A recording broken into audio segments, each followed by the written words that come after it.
Hello there.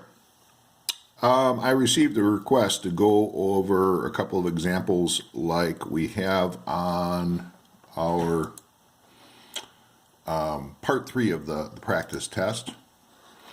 So let me address it a little bit. I'm looking at the practice test, and question number 26 says least reactive, and it gives us the choice of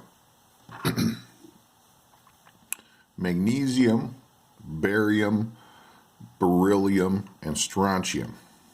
Okay? And they're all in this same column. They're all alkaline earth metals. So,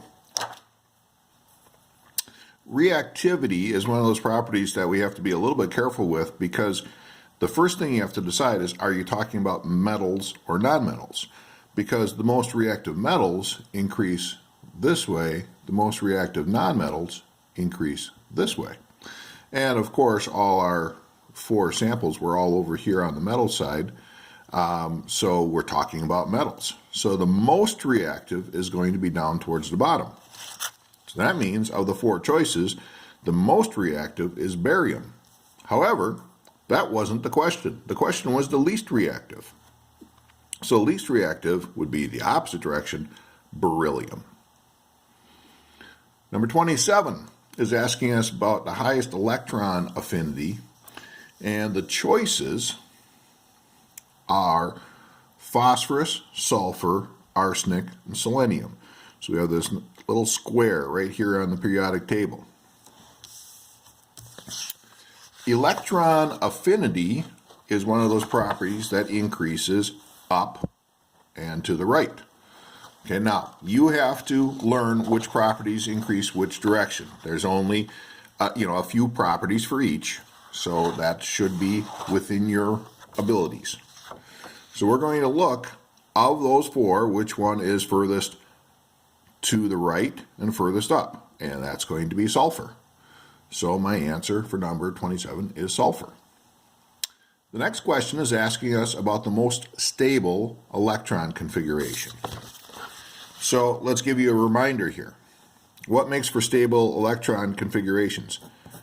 Half-filled subshells are pretty good. Full subshells are better. And a noble gas configuration where it's got full valence energy level is the best. Okay? So we're going to keep those in mind. Half-filled, full, and noble gas configuration. Our choices are nitrogen, oxygen, fluorine, and neon. Okay? So what I notice is that all 4 of those elements are in the P block of the periodic table. They're filling up a P subshell. And I could picture this as this atom would have a configuration ending with P1. This one would be P2, P3, P4, P5, P6. And then I would want to picture my orbitals. There's 3 orbitals. So boron would just have 1 electron in 1 orbital, 1 single electron. Carbon would have 2 single electrons. Nitrogen would have 3 single electrons. So nitrogen is half filled.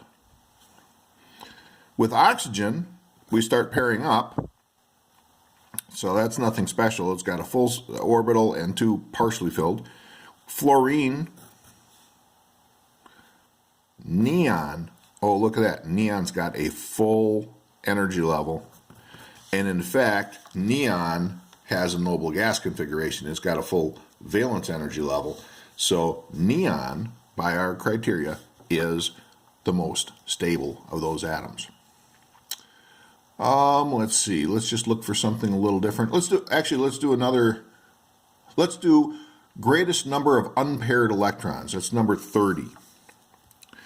And my choices are zirconium, technetium, molybdenum, and rhodium. Now what I'm going to notice is that those atoms are in the D block of the periodic table.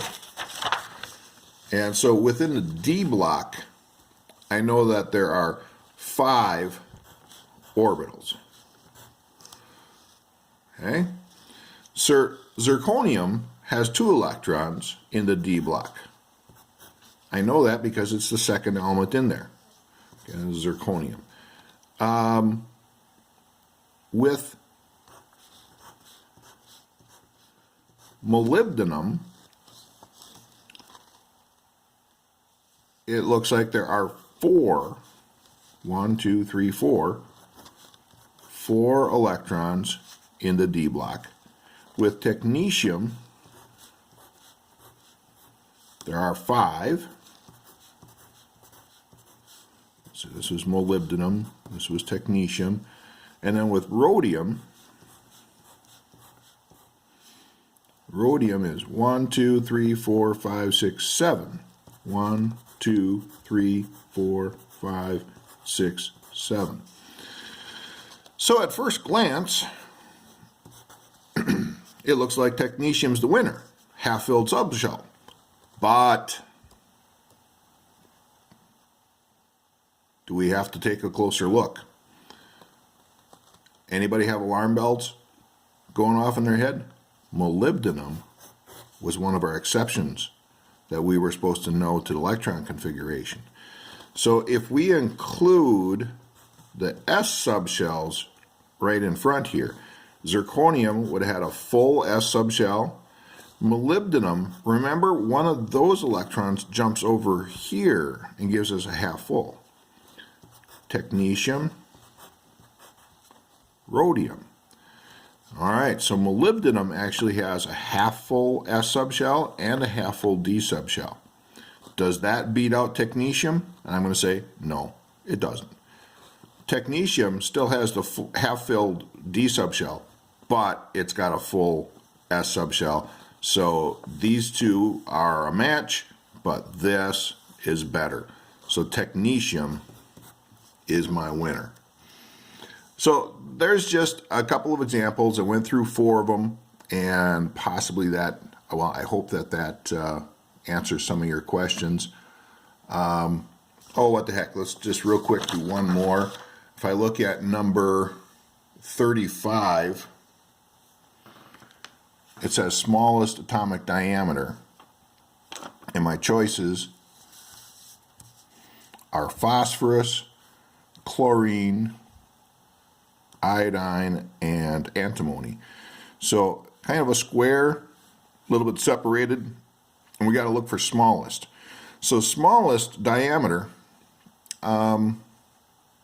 we didn't have diameter for one of our properties, but I truly hope you know from your math classes that diameter is just twice a radius. So if the radius gets bigger, the diameter gets bigger. And our trend for atomic radius was this way, okay, down and to the left.